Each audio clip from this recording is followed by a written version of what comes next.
Donc on va parler donc, de voyage dans l'espace-temps. Donc pour ce faire, bon, je me suis un petit peu inspiré du film Interstellar. Je ne sais pas si les gens l'ont vu. Bon, s'ils l'ont vu, c'est bien. S'ils ne l'ont pas vu, c'est pas gênant.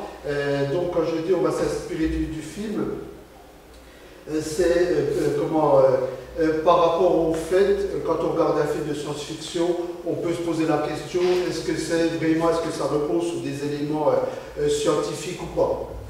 Donc ça, c'est un peu la question qu'on se pose par rapport à Interstellar. Ce qui n'empêche pas qu'un film qui ne reposerait pas sur des éléments scientifiques serait forcément un film qui serait mauvais. Parce que bon, je pense qu'avant qu'une idée soit scientifique, il faut avoir l'idée quand même, hein, donc elle peut être pas mauvaise. Dans la nature, il y a beaucoup de choses qui au départ étaient des paradoxes et qui sont devenues scientifiques par la suite.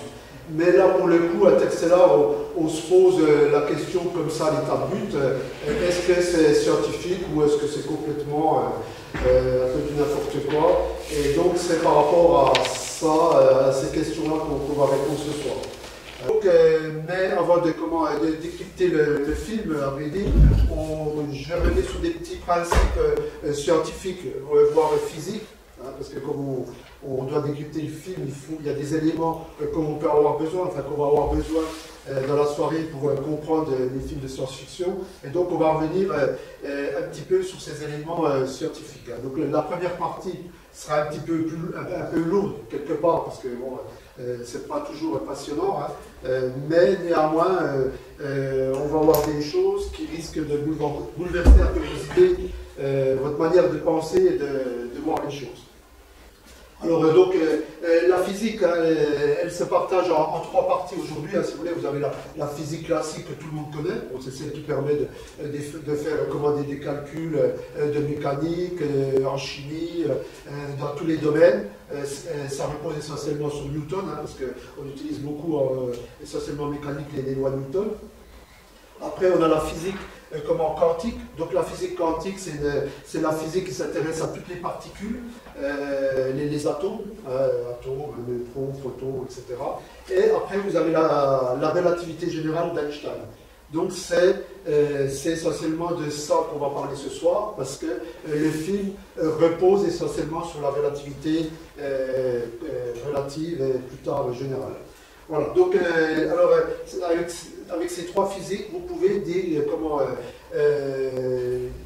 expliquer complètement comment fonctionne le monde. Je dirais même, on pourrait se passer en partie la physique classique avec la relativité et la physique quantique. On peut déjà expliquer comment fonctionne le monde. Le seul problème, c'est qu'on ne peut pas les unifier les deux ensemble, donc ça, c'est vraiment le problème actuel. Voilà.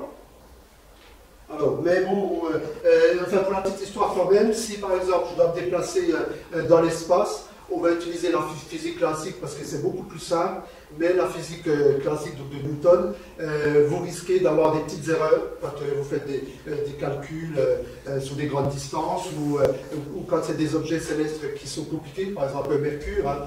Mercure est vraiment influencé par le Soleil du fait que c'est une masse qui est 100 fois plus grosse que la Terre, et Mercure se trouve très très près, et donc là on va avoir des erreurs. Si vous refaites les mêmes calculs avec la relativité générale, vous aurez des calculs qui seront extrêmement justes. Hein. Donc la relativité générale, il faut savoir qu'aujourd'hui, elle n'est pas remise en cause, hein, et à chaque fois qu'on l'a utilisée, ça colle parfaitement. Il y a un autre cas aussi, c'est le GPS. Aujourd'hui, on ne peut pas faire les calculs, le positionnement GPS par les calculs de la physique classique, donc on utilise la relativité générale, où il y a d'autres choses, après c'est un petit peu compliqué, il y a la gravité, etc. Mais si vous n'utilisez pas la relativité générale, au bout de quelques jours, vous allez vous trouver à 100 mètres avec votre voiture, et au bout d'une semaine, ça serait des kilomètres. Voilà. Alors, donc on va forcément beaucoup parler du temps, parce que ce soir, c'est l'histoire de comment se déplacer dans le temps, donc dans le futur ou dans le passé. Alors, si vous voulez, le temps, c'est quelque chose qui, en physique, est vraiment très, très compliqué. Parce qu'aujourd'hui, les scientifiques n'ont pas vraiment de réponse concernant le temps. Aujourd'hui, on ne sait pas vraiment, est-ce que le temps, ça existe vraiment, ou c'est peut-être uniquement psychologique. C'est nous, on pense au passé comme en présent, futur, mais en réalité, on n'en a peut-être pas besoin. En tout cas, on va voir que dans les formules, on peut se passer en partie du temps. Voilà, donc la question reste ouverte. Aujourd'hui, on va voir qu'elle est départagée, mais on n'a pas de réponse concernant le temps. Hein. On dit, bon, des fois, par exemple, on dit, rien qu'une anecdote, hein, on dit le temps s'écoule. Bon, déjà, rien que là, le fait de dire le temps s'écoule, on va se poser la question dans quoi il s'écoule. Hein. Quand je dis s'écoule, je fais allusion à une rivière. Hein. Une rivière, elle s'écoule, il y a le lit de la rivière. Donc, quand on dit l'eau, c'est par rapport au bord de la rivière. Là, le temps, c'est par rapport à quel bord. Hein. Il n'y a rien qui permet de dire. Donc, déjà, rien que là, on voit qu'il y a déjà des gros problèmes qui tombent. Hein. Bon, je m'arrêterai là, mais et voilà. Alors, donc, la somme des réponses ne suffit pas à dégager un concept satisfaisant du temps. Hein. Donc, c'est un peu le résumé de ce que je viens de dire. Ça peut juste travailler là pour utiliser. Alors, maintenant, quand je dis le temps n'existe pas, si vous voulez, ça n'empêche pas qu'on peut faire de la temporalité. Temporalité, c'est tout simplement dire, je peux très bien entre deux événements, ce soir, la réunion va durer 1 heure, 1h15 ou un peu plus, je peux très bien mesurer, je peux très bien dire, ça correspond à tant de battements de cœur, je peux prendre ma montre. D'ailleurs, si je prends ma montre, ce qui est un petit peu paradoxal, c'est que les aiguilles se déplacent dans l'espace, donc j'utilise l'espace pour calculer du temps. Vous voyez encore là, on a encore des problèmes.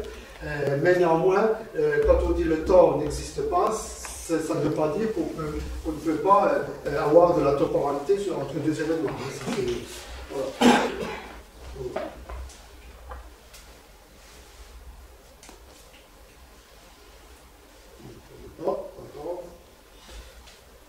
Alors, bon, c'est vrai, souvent quand on parle du temps, il y a cette petite phrase qui va bien. Qu'est-ce donc le temps? Si personne ne me le demande, je le sais, mais que je vais l'expliquer à la demande, je ne le sais pas. C'était une citation de Saint-Augustin. Bon, il y a énormément de choses sur des citations, celle-là, c'est la plus connue.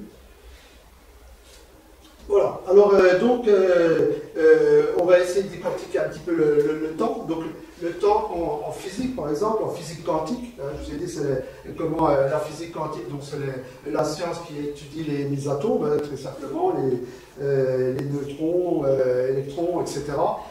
Au niveau de la physique quantique, on a tout simplement, on peut se passer du temps.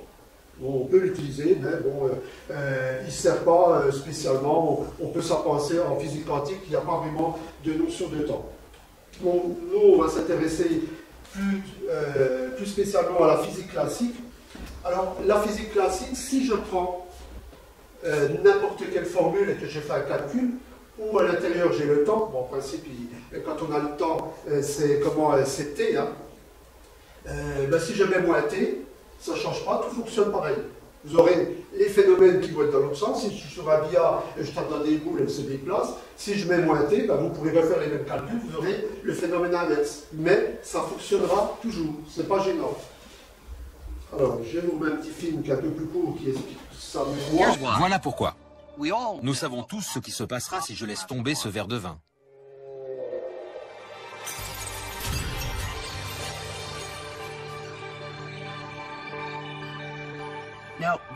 L'idée que ce gâchis pourrait d'une façon ou d'une autre s'inverser et se reconstituer en un verre rempli de vin semble absurde. Mais selon les lois de la physique, c'est pourtant tout à fait possible. Tout ce que j'ai à faire, c'est d'inverser la vitesse de tous les constituants. Du moindre éclat de verre, de la moindre goutte de vin, des moindres molécules et atomes de liquide, de verre, de table et d'air. Juste inverser la vitesse de chacun d'entre eux. Et voilà.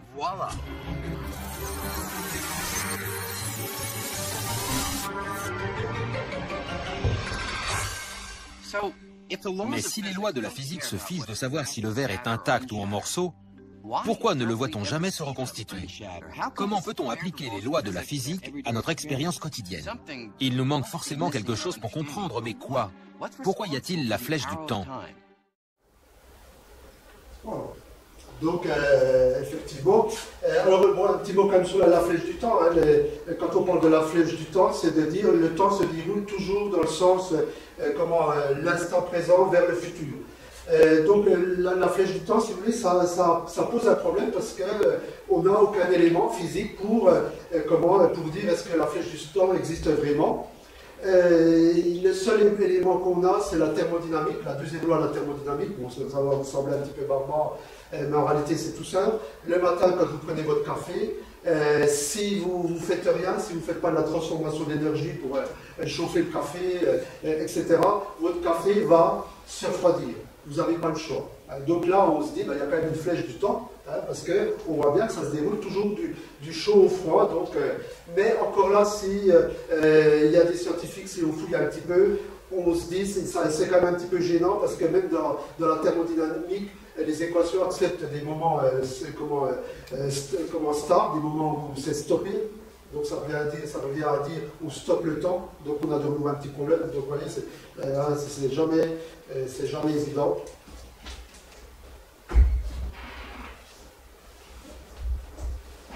Alors, donc, par rapport à tous ces problèmes-là, on va avoir deux sortes un peu de scientifiques. Hein. Vous allez avoir les scientifiques de type présentisme. Alors le présentisme, c'est quoi? Ben, je pense que c'est peut-être un petit peu vous. Hein. C'est quelqu'un qui se dit le passé, il a disparu, il n'existe plus. Je vis au présent. Et le futur, à chaque instant, je crée du futur. Voilà, c'est une notion relativement simple, une notion qui est assez partagée. Par contre, il faut maintenant savoir que cette notion, avec la mécanique quantique, elle passe bien. Par contre, avec la relativité générale, elle ne passe pas du tout. Tout à l'heure, je vous ai dit, la relativité générale, on a des formules, où en principe, on est toujours, c'est juste, ça ne pose pas de problème. Mais là, le présentisme, ça ne passe pas, ça ne fonctionne pas avec la relativité générale. Alors, ce qui nous amène sur la théorie inverse, qu'on appelle la théorie des univers blocs, donc qui fait partie de l'espace-temps en relativité générale. Hein. Alors, dans les univers blocs, on considère que le futur est déjà réalisé et que le passé existe encore. Mais que tous les deux sont statiques, si vous voulez, c'est un ensemble qui existe. Donc, alors il faut bien réfléchir aux conséquences. Si je vous dis que le futur existe, ça veut dire que ce soir, quand vous allez sortir de Raconte-moi l'espace, vous n'allez pas décider de ce qui va se passer. C'est déjà décidé d'avance. Même si vous vous dites, ce soir, pour changer le futur, je vais aller boire un coup, je ne vais pas rentrer chez moi, ça ne change rien. Ça, c'était décidé d'avance. Le futur existe incontestablement. Bon, maintenant, il peut exister des lois qu'on ne connaît pas, qui contredisent peut-être, mais pour l'instant, la relativité générale repose sur ce postulat, et le film Interstellar repose également là-dessus. Quand on se balade, on a des fictions qu'on se balade dans un sens ou dans un autre. Donc on a ça interdit tout changement. Donc c'est du déterminisme.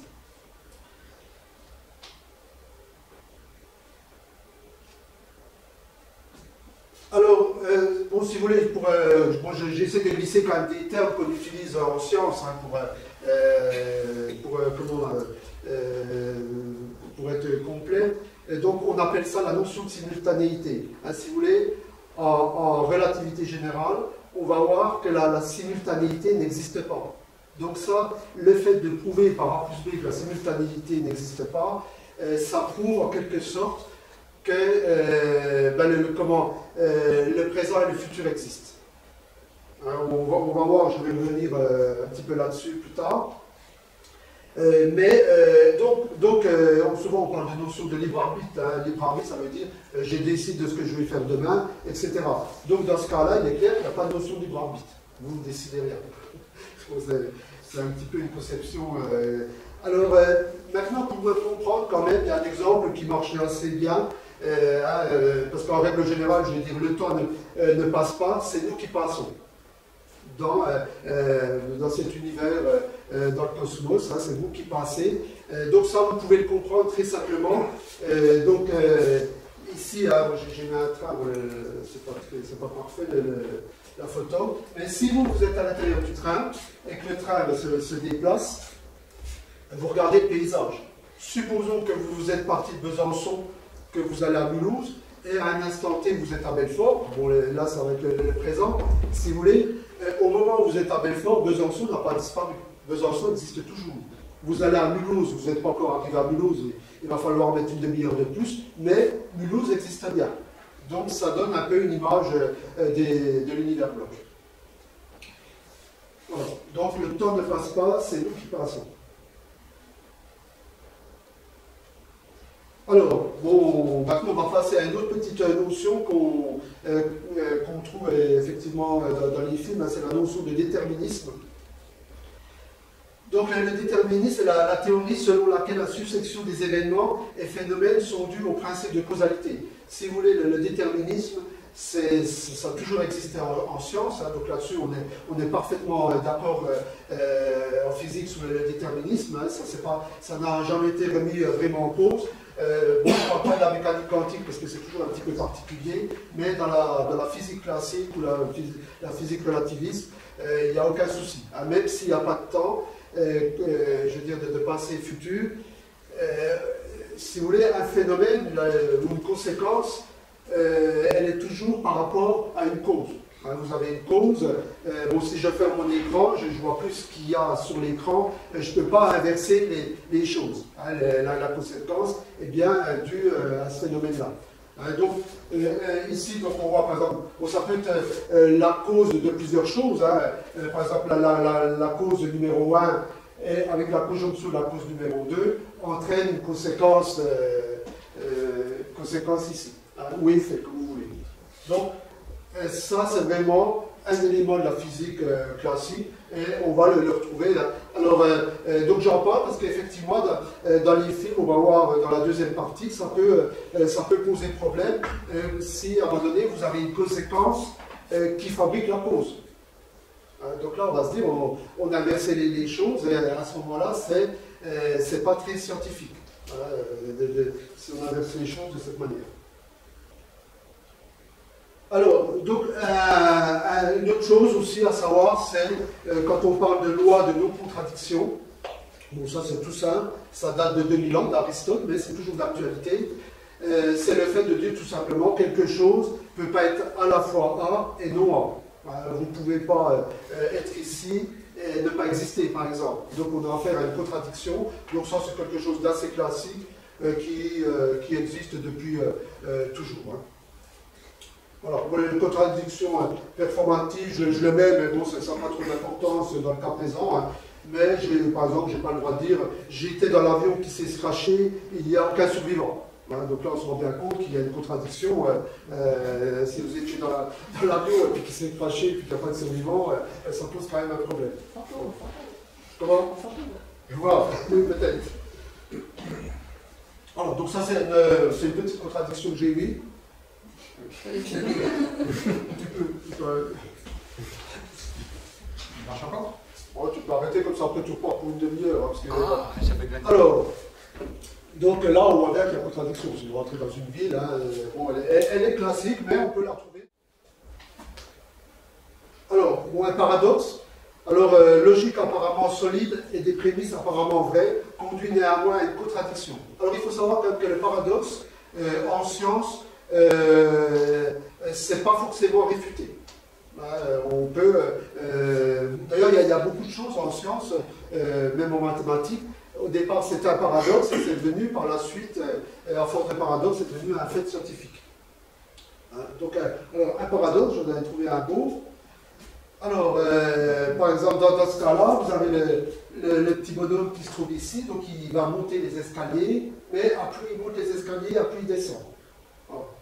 Donc, c'est relativement paradoxal. Il y a peut-être effectivement une explication, mais voilà le type de paradoxe qu'on peut trouver. Alors, la réfutabilité, donc ça c'est quelque chose qu'on utilise, bon, qui est un peu plus délicate à expliquer. Une affirmation est dite réfutable s'il est possible de co-signer une observation ou de mener une expérience qui, si elle était positive, entrerait en contradiction avec cette affirmation. Bon, je prends quand même un cas simple, c'est par exemple si je dis tous les corbeaux sont noirs, scientifiquement, je peux facilement contredire ce fait scientifique, simplement en disant, si je vois un corbeau blanc, à ce moment-là, ce qu'on a dit est faux. Donc, si vous voulez, c'est réfutable. Donc, c'est scientifique. Par contre, quelque chose qui n'est pas réfutable, tout simplement, si je dis, je ne sais pas quoi, il existe des extraterrestres à l'intérieur de la table, là, mais vous ne pouvez pas les voir, ben non, il n'existe aucune expérience. Bon, on se rend bien compte qu'on pourrait créer des tas de choses comme ça, et puis ben vous ne pouvez pas faire d'expérience pour contrôler si c'est vrai ou faux. Donc là, on dit que c'est pas, et puis il n'y a pas de réfutabilité possible, il n'y a rien qui permet de dire l'inverse, donc c'est pas acceptable pour la science. Bon, maintenant, ça ne veut pas dire qu'on a le droit de faire des expériences de pensée. Hein. Moi, je me mets dans le canevas de la science. Ah, mais c'est pas. On peut être en dehors de ce registre-là. Hein. Voilà, hein, donc c'est l'exemple que j'ai pris. Tous les corbeaux sont noirs. Hein, donc là, vous avez un beau corbeau blanc. Effectivement. D'ailleurs, on n'a toujours pas trouvé de corbeau blanc, mais à une certaine époque, on disait tous les signes sont blancs. Et on a trouvé un signe noir. Hein. D'ailleurs, il y a un très beau film qui porte ce nom-là. Voilà, donc c'était bien un cas de réfutabilité. Alors, bon, j'ai eu un peu de mal de trouver quelque chose qui était non réfutable, hein, mais bon, ça semble quand même correct. Tous les humains sont mortels. Donc ça, si vous voulez, c'est pas un fait scientifique, parce que je ne pourrais jamais vivre à l'infini pour savoir si à un moment donné, il n'y aurait pas un humain qui va être éternel. Donc je ne pourrais jamais vérifier. Donc ça, ce n'est pas un élément ou un fait ou un postulat scientifique. Bon, maintenant, on est très rigoureux. Hein, vous allez me dire, depuis des millénaires, on n'a pas trouvé de gens qui étaient éternels, donc on peut considérer effectivement que le soleil se lève, pour prendre un exemple d'actualité, le soleil se lève tous les matins.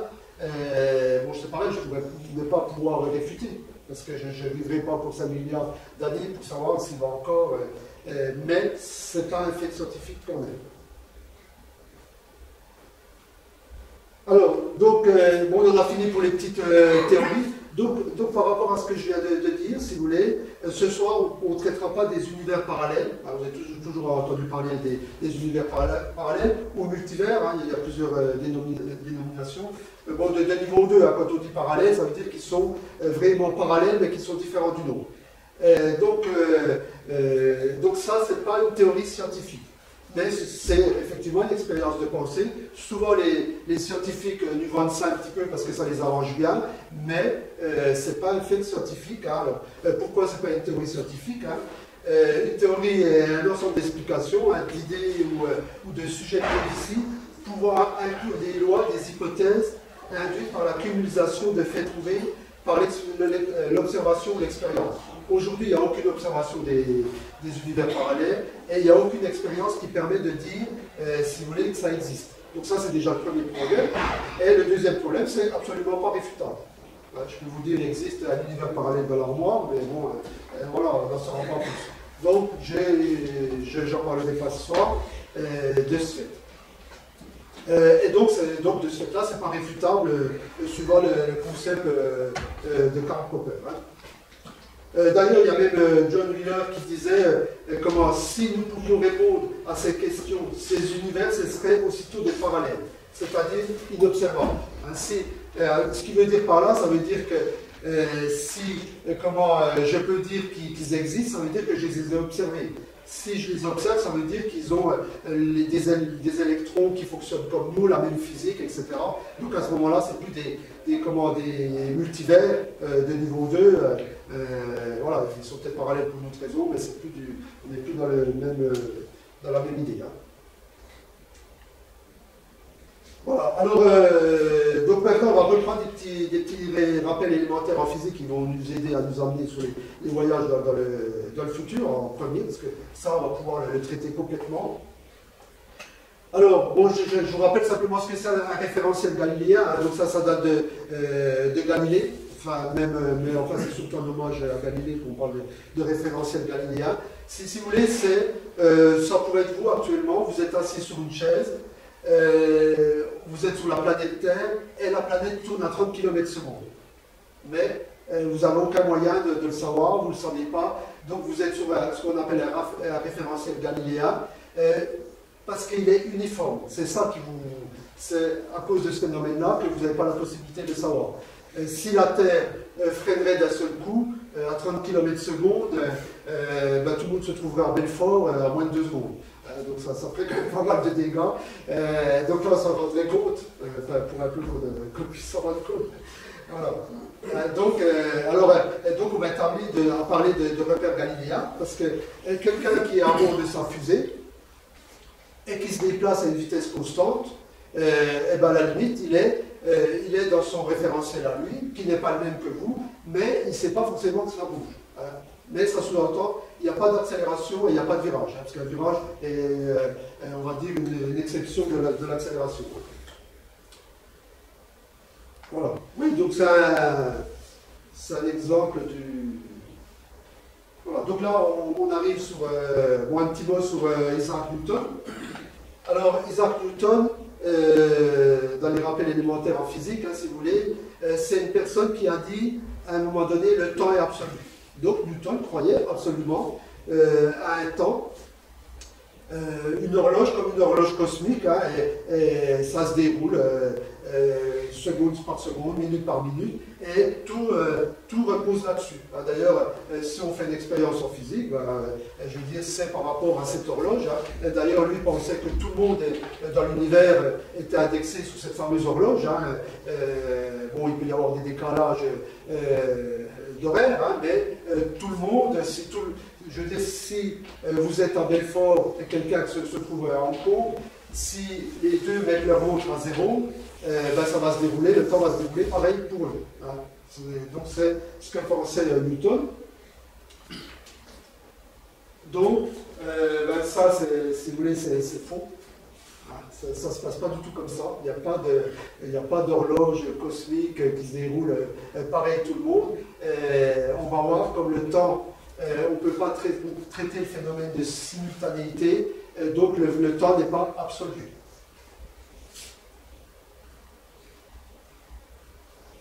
Alors, donc on va revenir dessus, on va voir que ce concept est remplacé par la relativité restreinte dans un premier temps. Et puis après, quand on rajoute l'accélération, par la relativité générale.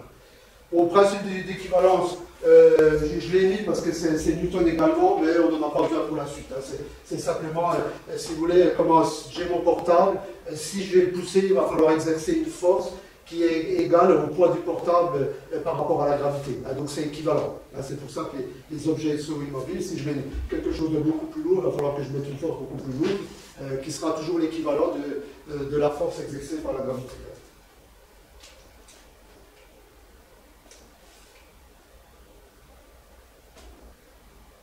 Alors, donc on en arrive à Albert Einstein, 1905. Donc c'est vraiment le père de la relativité. Hein. Vraiment, c'est lui qui a inventé tout ça. Donc, bon, c'est très très puissant. Alors, en 1905, ça commence par la relativité restreinte. Donc, dans la relativité restreinte, les premières choses qu'on va trouver, c'est de dire l'univers est homogène et isotrope.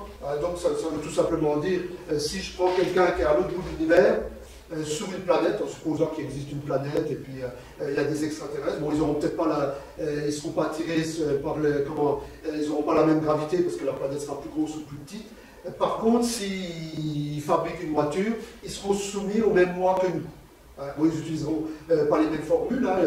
L'algèbre est un cas particulier pour faire des calculs, mais il y a énormément de calculs que vous faites en algèbre, vous pouvez les faire par la géométrie. Bon, peut-être qu'eux auront inventé un troisième modèle mathématique qui permettra de calculer le diamètre du cercle, mais en tout cas, ils seront confrontés à la même physique que nous. Voilà ce que ça veut dire.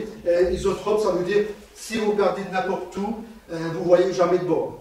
Bon, ça c'est facile à comprendre. Vous, si vous êtes sur la mer, ou même à n'importe quel coin de la planète, ou à la limite vous pouvez vous déplacer sur la planète en rond, ben, vous n'allez jamais trouver de bord. Donc ça c'est ce qu'on appelle l'isotropie. Voilà.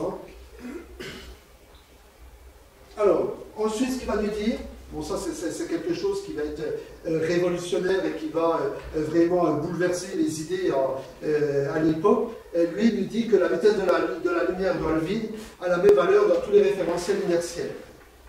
Donc, bon, je prends un exemple rapidement. Lui prenait souvent l'exemple du train. Vous êtes dans un train, vous le voyez passer à 100 km/h. S'il y a quelqu'un qui est au début du train et qui court dans le train à 5 km/h, le gars ou la vache qui est dans le pré, elle le verra passer à 105 km/h. Les deux vitesses vont s'additionner algébriquement. Là, c'est facile à comprendre. Si le gars était au début, à la fin du train, quelques temps, une minute après, à 5 km/h, il sera au début du train. Donc ça veut dire que sa vitesse en vient. Donc sa vitesse est de 105 km/h. Si vous faites la même chose avec une lampe torche, les photons, eux, vont toujours à 300 000 km/s. Donc la vitesse est constante. Bon, là on parle du vide, c'est une référence, hein, mais si je fais l'expérience ici, ça ne va pas bouger, beaucoup modifier les chiffres. Hein. Voilà, donc ça, c'est quelque chose de vraiment, une conception vraiment incroyable, hein, parce que de dire, et donc on va voir, c'est par rapport à ça, on va surtout parler de voyage dans le futur, par rapport à cette notion-là. Hein. Donc c'est pour ça que c'était essentiel d'en parler. Et donc, un petit mot sur le temps propre. Le temps propre, c'est votre temps à vous. Comme on n'a plus d'horloge cosmique de Newton, le temps il est relatif à chaque personne. Simplement, votre temps à vous ou mon temps à moi est le même, parce qu'on fait partie du même référentiel qu'est la Terre. Donc même le petit Chinois ou le petit Américain ou Indien, il a le même temps propre, parce que le temps est donné par ce fameux repère galiléen. Hein, tout à l'heure j'ai dit, c'est quand on est embarqué à une vitesse constante, hein, et donc on a tous le même temps propre.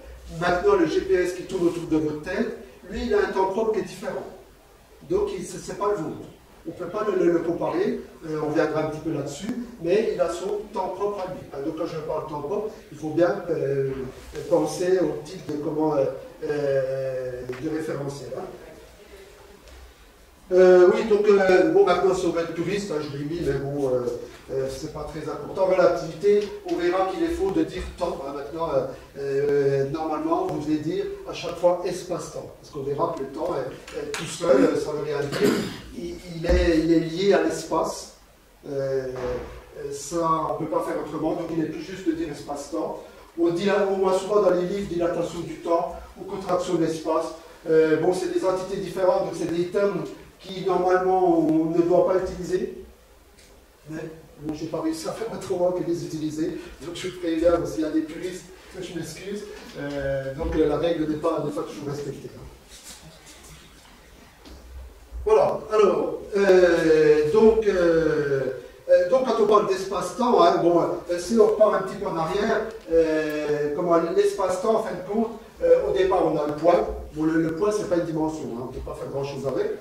Par contre, si je prends mon petit point et que j'en mets toute une flopée ici, je vais avoir une ligne, et ça, c'est la première dimension.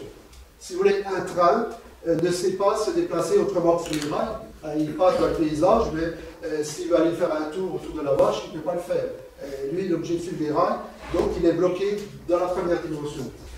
La deuxième dimension, si vous voulez, c'est par exemple si je prends ma feuille, hein, et sur ma feuille je commence à écrire ou à tracer un dessin, j'utilise bien deux dimensions. Donc quand on parle de dimension, la deuxième dimension, c'est ça. Et on peut parler aussi de troisième dimension.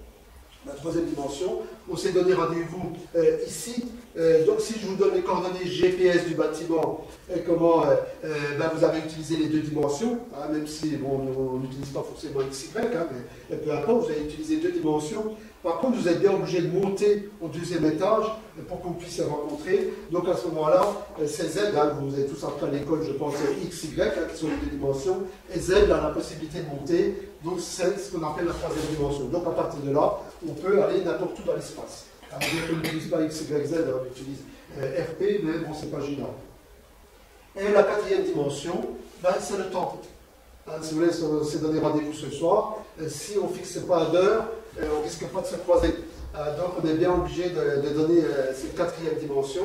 Mais cette quatrième dimension, déjà, quand on parle d'espace-temps, on se rend bien compte qu'elle est liée aux trois autres.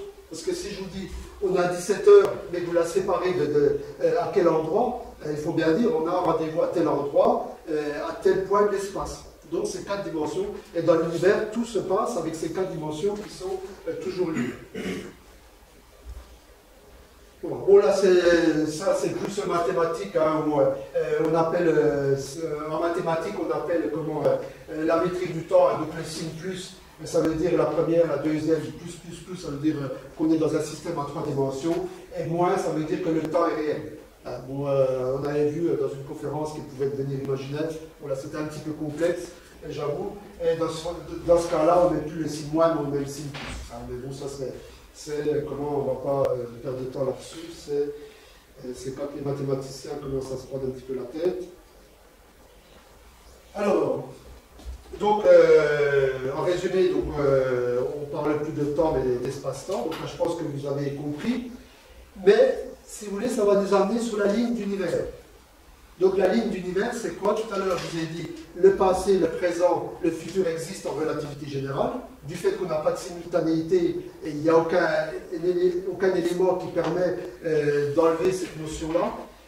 Et donc, comme elle existe, donc vous allez, tout va fonctionner par des lignes d'univers. Alors une ligne d'univers, bon, c'est par exemple, vous naissez en telle année, et vous allez mourir en telle année, c'est votre ligne d'univers qui va se déployer dans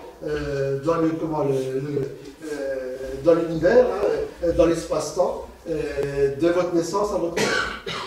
Mais, en contrepartie, votre ligne d'univers, elle existe déjà. Donc là, par exemple, si je prends 3 personnes, bon, ça ne représente pas la vie complète d'une personne parce qu'on aurait plein d'événements. Là, j'ai pris simplement un exemple, ça pourrait être la soirée de ce soir. Donc, si vous voulez, la ligne d'univers de la personne en bleu, là, voilà. Donc là, elle se déplace dans l'espace. Bon, j'ai pris un espace à 2 dimensions parce que ça devient un peu compliqué avec un espace à 3 dimensions. Donc, c'est plus simple de rester sur un espace à 2 dimensions. Et là, c'est le temps. Donc, voilà votre ligne, une portion de ligne d'univers de la personne en bleu. Et voilà ce qui va se passer, et la personne en rouge et la personne en noir. Mais, en réalité, si vous voulez, vous, la pression du présent, vous avez une impression du présent, de l'instant, de ce qui se passe en ce moment, c'est ça. En ce moment, si je suis ici, la personne dans l'espace se trouve ici. Ça pourrait être ma femme qui est au chaud de regarder la télé. Donc, elle n'est pas à côté de moi, je ne peux pas la joindre. Et ça pourrait être une autre personne.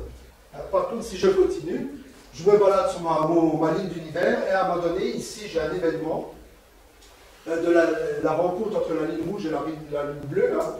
Et donc ça correspond à un événement. Donc on peut dire que c'est l'instant. Hein. Et en même temps, comme le point noir fait partie du même référentiel que moi, lui s'est déplacé aussi dans le temps, mais il se trouve à 20 km de moi. Hein, parce que dans l'espace, voilà, et si je continue comme ça, le temps va se dérouler et je me retrouve ici. Hein, et comme ça va aller jusqu'à ma mort, infailliblement. Alors, ok, on peut passer. Alors, si vous voulez, ça nous amène aussi sur le fait que pour Einstein, et puis pour la relativité générale, si vous voulez, l'univers est un objet totalement fini. Donc ça va entraîner pas mal de choses, hein, si vous voulez. Le fait que c'est un objet totalement fini, ça va entraîner le fait même si il peut gonfler l'univers, si vous voulez, potentiellement il peut gonfler, là, mais si je prends un ballon de baudruche et que je le gonfle, c'est toujours un objet fini. Quand je le gonfle, il devient de plus en plus gros, mais ça reste, c'est pas pour autant un objet infini. Hein. Il est peut-être potentiellement infini, parce que je ne sais pas jusqu'où je peux le gonfler, mais en tout cas, il est fini. Donc ça entraîne quand même des choses hein, qu'on ne pense pas. Par exemple, le fait de dire dans l'univers, il existe de la matière, hein, vous êtes de la matière, la Terre c'est de la matière, etc. Et il existe un nombre fini d'atomes. Bon, on estime que c'est 10 puissance 81 atomes, mais, je veux dire, ils sont toujours là, ils peuvent se transformer. Hein, les atomes c'est de la matière peut se transformer en énergie, suivant la formule E égale MC2, mais vous ne pouvez pas fabriquer de matière. Vous pouvez la transformer. Hein, D'ailleurs, quand je revois le terme énergie renouvelable, ça n'a pas de sens, parce que vous ne pouvez pas la renouveler, vous pouvez la transformer, mais vous ne pouvez pas la renouveler. La renouveler, ça sous-entend qu'on crée, hein, donc ça, c'est un terme qu'il faut, incontestablement. Hein. Voilà, donc un univers fini avec une masse de matière qui est ce qui est. Il n'y a rien qui puisse permettre de mettre de la matière en plus. Et donc lui va aussi parler de quelque chose qui est important. Ah, c'est bon. Ok. Alors, lui, il a aussi trouvé le principe d'équivalence. Alors ça, effectivement, ça va être un point important qu'on va avoir besoin. Entre la gravitation et l'accélération.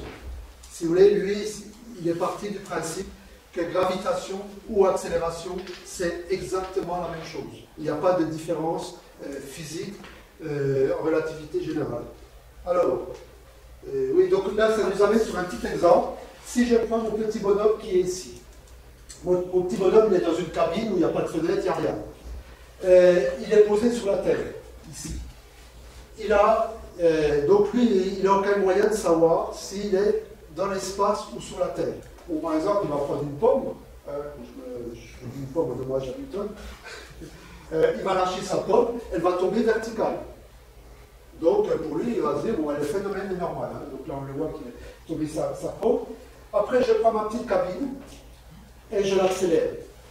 Bon, il va falloir l'accélérer, si vous voulez, avec la même force de la gravité. Actuellement, moi qui suis debout, je suis attiré par le centre de la Terre avec une force de 9,81 newtons.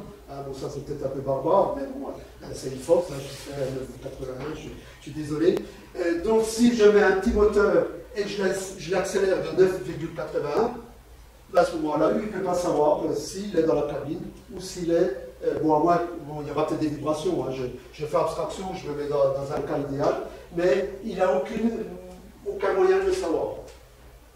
Donc, Einstein souvent faisait des expériences de pensée, hein, un peu comme des enfants, hein, parce que si vous voulez, un enfant peut se dire ben, qu'est-ce qui m'arrive si je suis dans une cabine d'ascenseur, par exemple.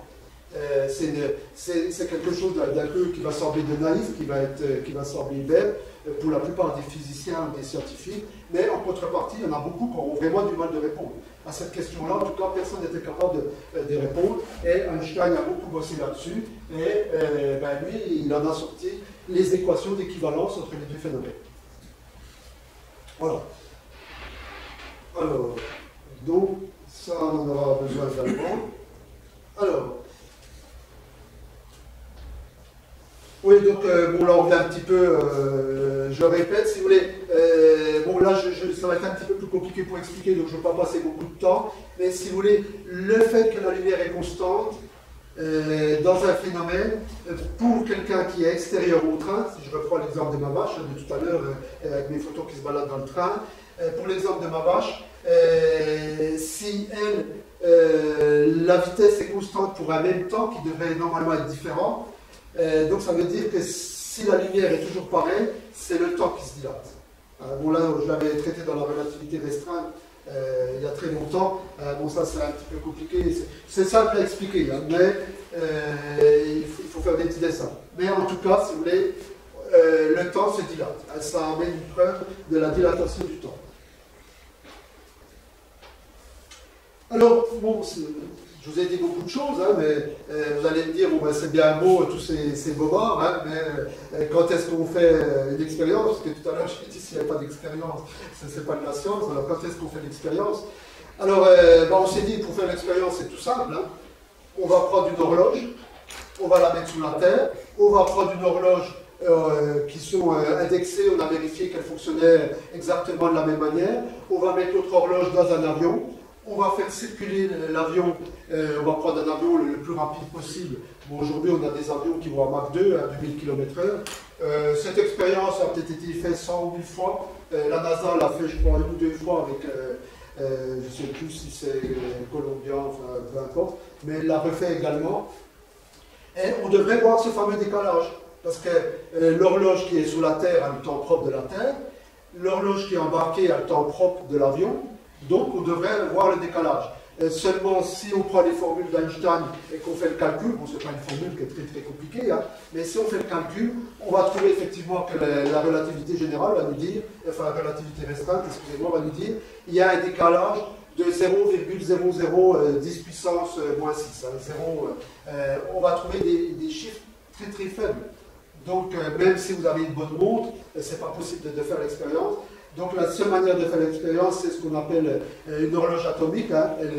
Elle est indexée sous le césium, la vibration du césium. Et donc là, on a vraiment quelque chose de très très précis. Et donc, on a fait l'expérience et l'horloge indiquait exactement ce qu'on devait trouver par le calcul. Il n'y a aucun problème là-dessus. Donc là, vous voyez, donc c'est Richard Keating et puis Joseph Eiffel. Et là, on voit l'horloge. Hein. Donc vous voyez, c'est pas, vous ne pouvez pas la mettre au poignet. Ça fait très très lourd. Voilà. Et donc on a la même au sol. Hein. Voilà, donc ça, c'est les avions. Hein. Vous avez un décalage assez important, mais on l'a fait avec deux avions. Hein. Enfin, il y en a une au sol, parce que si vous le faites avec les deux avions, vous avez aussi des changements de référentiel du fait que la Terre va à 30 km/s. Et donc, il y a un avion qui va s'additionner avec la Terre et l'autre se soustraire. Donc, on a encore des différences plus importantes. Hein. Mais c'était parfaitement cohérent.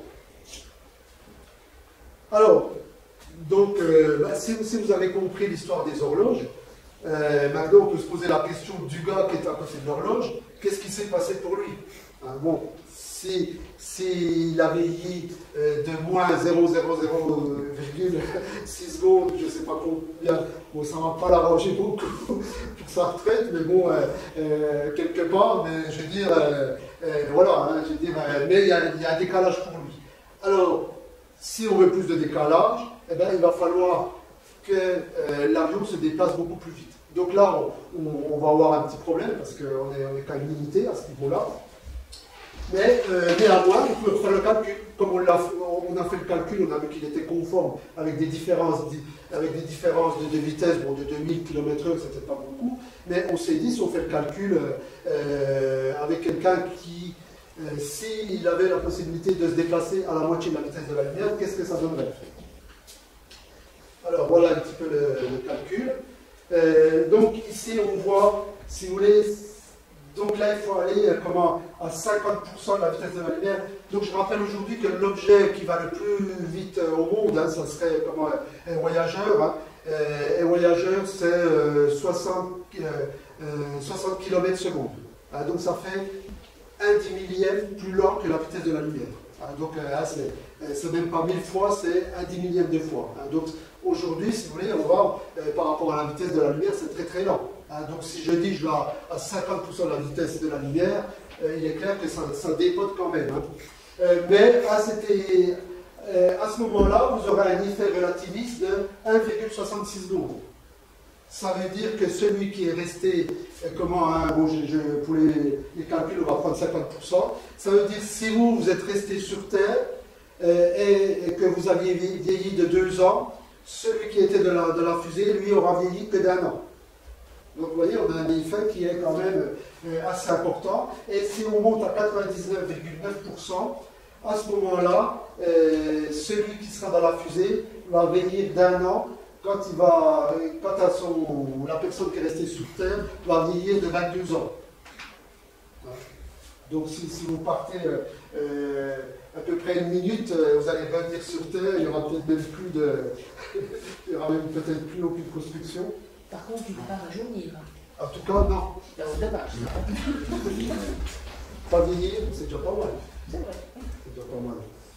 Voilà, alors si je continue.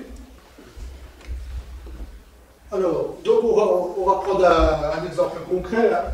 Si j'ai des jumeaux qui sont nés sur Terre, l'un fait le voyage aller-retour dans l'espace en fusée à vitesse proche de celle de la lumière. D'après les phénomènes de la dilatation des durées de la relativité restreinte, pour celui qui est resté sur Terre, la durée du voyage est plus grande que celui qui est parti dans l'espace. Alors, donc ce dernier rend donc plus jeune que son jumeau sur Terre.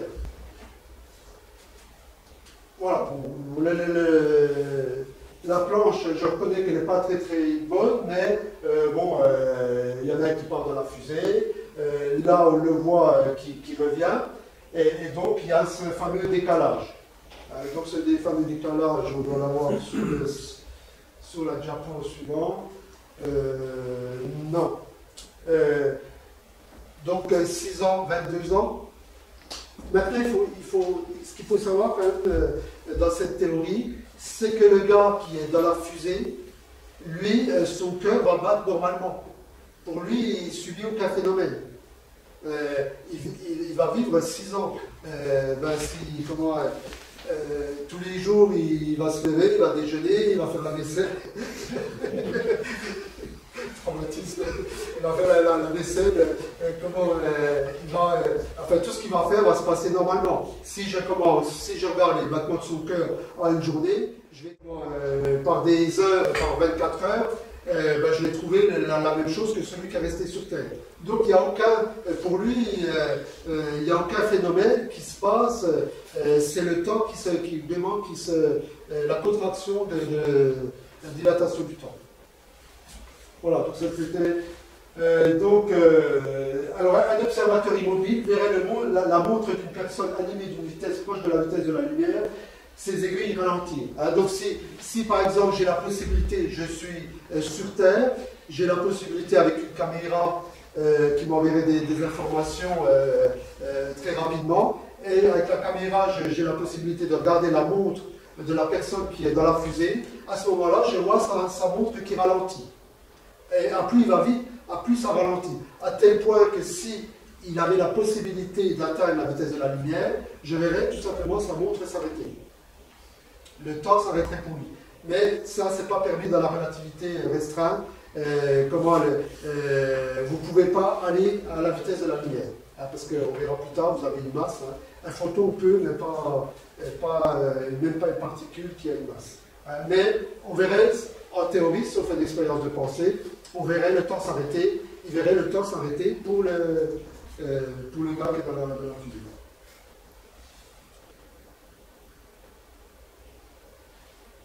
Alors bon, là-dessus je passe rapidement parce que souvent il y a des petites polémiques dans le sens où les gens nous disent oui mais le gars qui est dans la fusée s'il observe la Terre, parce qu'on parle, quand on connaît bien les repères galiléens, on peut se dire, à ce moment-là, on peut imaginer que la fusée est fixe et puis que c'est la Terre qui bouge. Ça, c'est un raisonnement qui est relativement juste. Et donc, à ce moment-là, on pourrait se dire, c'est le gars qui est sur la Terre qui vieillit et pas le gars qui est dans la fusée. On inverse la vapeur du fait que... Mais bon, souvent, on voit ça sous des forums, mais ça, c'est quand même faux. Parce qu'il faut quand même savoir qu'au départ, la fusée, elle est partie du repère galiléen qui était la Terre. C'est pas l'inverse.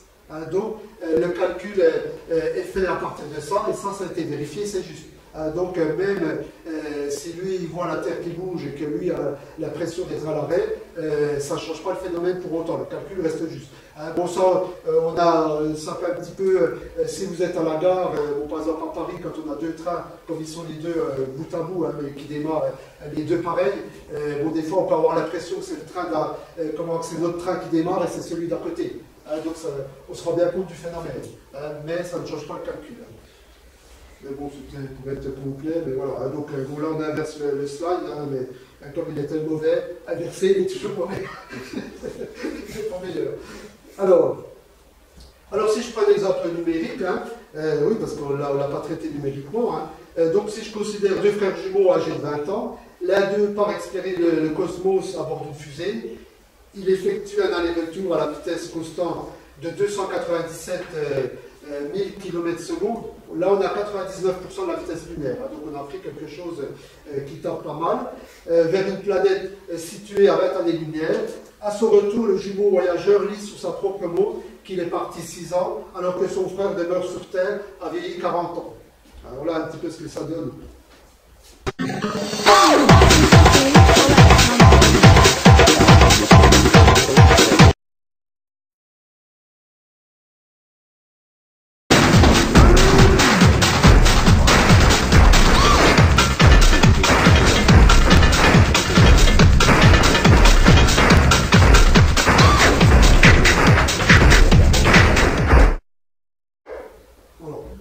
c'est un peu flippant.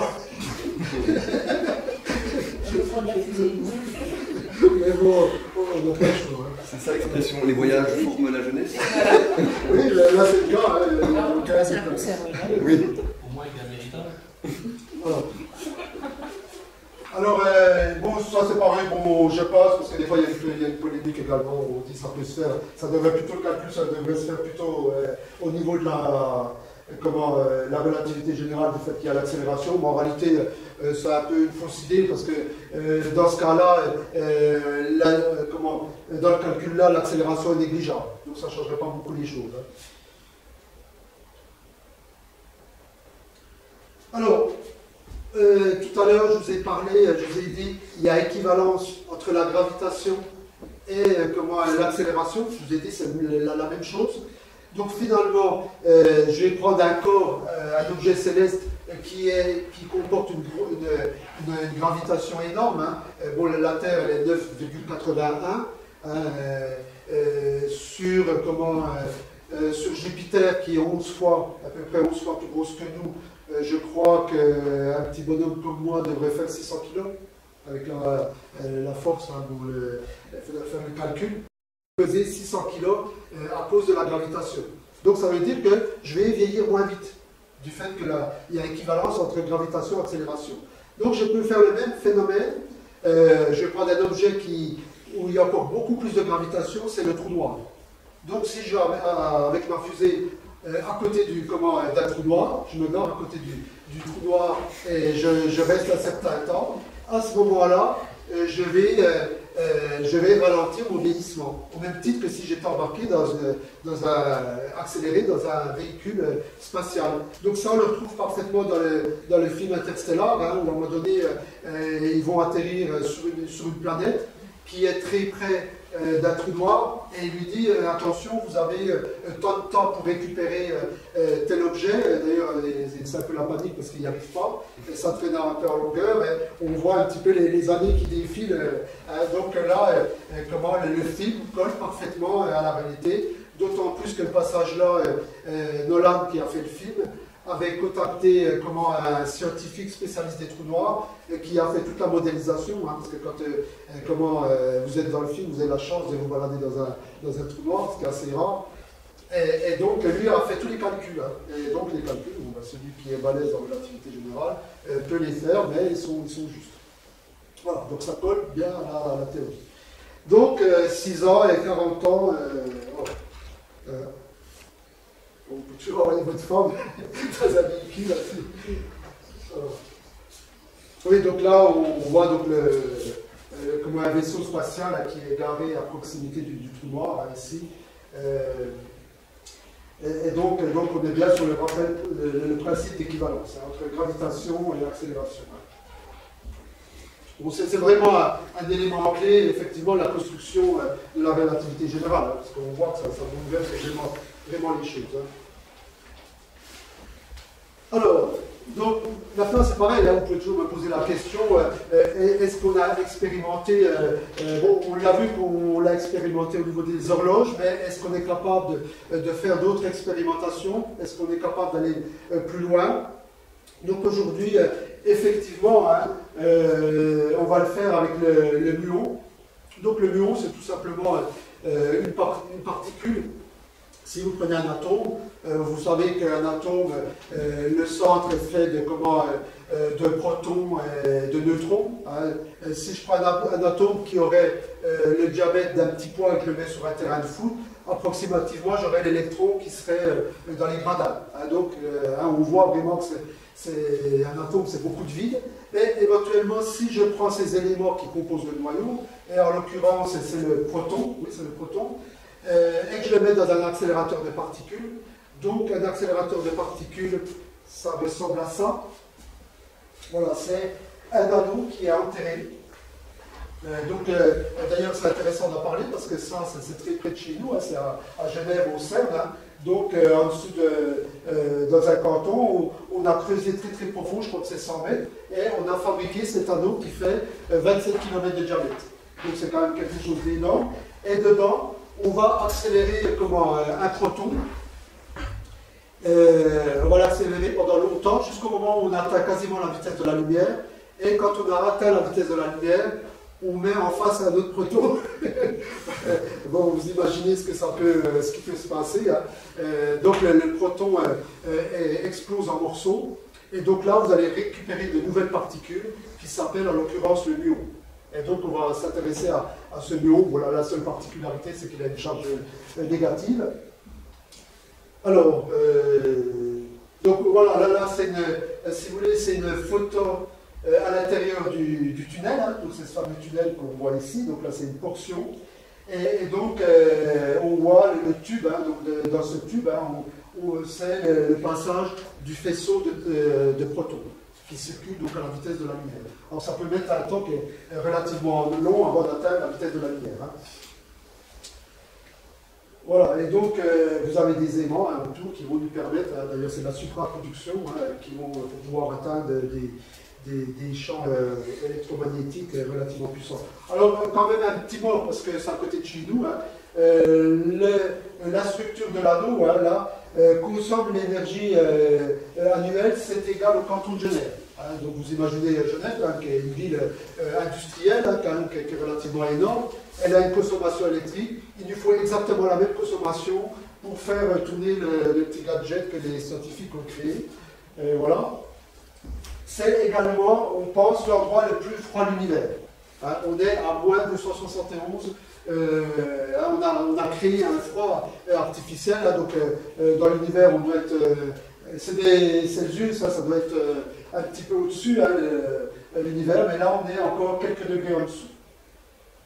Et ce proton, hein, qui est, si vous voulez, c'est un petit poids au milieu d'un terrain de foot, hein, mais si je le ramène à l'échelle, vous imaginez que vous ne pouvez pas le voir. Hein, si je prends un cheveu, il faudrait que je le découpe en 1000 parties, que je prenne une des parties, que je la découpe en 1000 et que je la coupe en 1000. Donc vous imaginez comme c'est petit. Et bien, ce proton qui est vraiment minuscule, il correspond à une force de 400, un TGV de 400 tonnes lancé à 140 km/h. Ça veut dire qu'au moment où il percute une petite particule qui est invisible parce qu'elle fait 10 puissance moins 13, voilà les chiffres, c'est peut-être à vérifier, et ben, à cet instant-là, vous avez l'énergie d'un TGV lancé à 140 km/h de 400 tonnes. Donc c'est quand même c'est quelque chose d'assez incroyable. Voilà, alors bon, tout ça sert à quoi en fin de compte. Donc ça c'est la vitesse du muon. Donc vous voyez 99,94, hein, donc c'est au-dessus on est très près de la vitesse de la lumière, hein, c'est énorme. Hein. Donc il va vivre 63 microsecondes. Mais en réalité, si je ne l'avais pas accéléré, il aurait vécu 2,2 microsecondes. Donc ça veut dire qu'il va vivre 30 fois plus longtemps. Donc il y a un décalage qui est énorme. Hein. Donc ça, si vous voulez, c'est mesuré au CERN. Hein. Donc c'est ce que je vous dis, c'est purement scientifique. Hein. Aujourd'hui, on a fait plusieurs fois l'expérience. Donc on a, pour l'observateur, nous, on va pouvoir l'observer pendant 63 secondes. Par contre, lui, il a vécu que 2 microsecondes. Par contre, si le muon était un être humain, son cœur aurait battu normalement, lui, il aurait eu l'impression de vivre ces 2 microsecondes. Pour lui, tout serait normal. Alors, mais nous, on l'aurait vu très très ralenti. Voilà, donc, alors là, c'est simplement, si vous voulez, au niveau de cet anneau, hein, autour, à un moment donné, il y a des prises de mesure, hein, qui sont des énormes capteurs, c'est ce qu'on voit ici, et l'information remonte dans un data center à 100 mètres au-dessus de la Terre, où là vous avez une salle informatique et puis vous avez des données incroyables, parce que vous pouvez toucher les données, après elles sont distribuées un petit peu sur toute la planète, hein, les scientifiques épluchent ça et ça peut prendre des fois plusieurs années dans certains cas. Mais voilà, donc là on voit le TGV qui se prend un muon, et donc là on a 2 muons, en rouge c'est les 2 muons qui sont formés. Et là c'est des particules, d'autres particules classiques.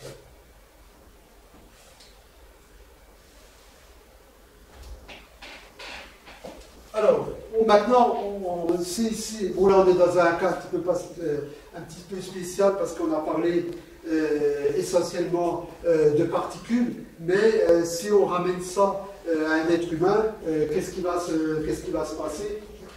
Mais la première question, c'est de se dire, est-ce qu'on peut se déplacer à la vitesse de la lumière? Est-ce que nous, parce que le nous, c'est bien bon, mais il ne va pas pouvoir nous faire de compte rendu de ce qui s'est passé, ça serait intéressant de faire la même chose avec des astronautes. Hein. Alors, donc on va avec 2-3 slides essayer de répondre à cette question. Alors déjà, on parle souvent de G, donc très rapidement je vous explique ce que c'est un G. Un G, c'est une accélération de 9,8 mètres secondes. Donc ça veut dire tout simplement, si je prends une voiture et je dis qu'elle a accéléré de 2 G, ça veut dire qu'elle a accéléré d'un G, donc 30,9,8. Si je fais le calcul, je m'aperçois que ça correspond environ à 35 km/h. Oui, c'est sympa, ça, 35 km/h. Et donc, pour la première seconde, et comme c'est au carré, la deuxième seconde, j'aurai atteint 2 fois 35, ce qui nous fait 70, etc. Je peux continuer. Donc, si je dis j'ai accéléré 2G avec ma voiture, ça veut dire qu'en 2 secondes, j'ai atteint 70 km/h. Voilà. Ou ça peut, un G, ça peut être l'attraction qu'on subit terrestre actuellement. Parce que j'ai dit au préalable que c'était tout simplement il y avait l'équivalence.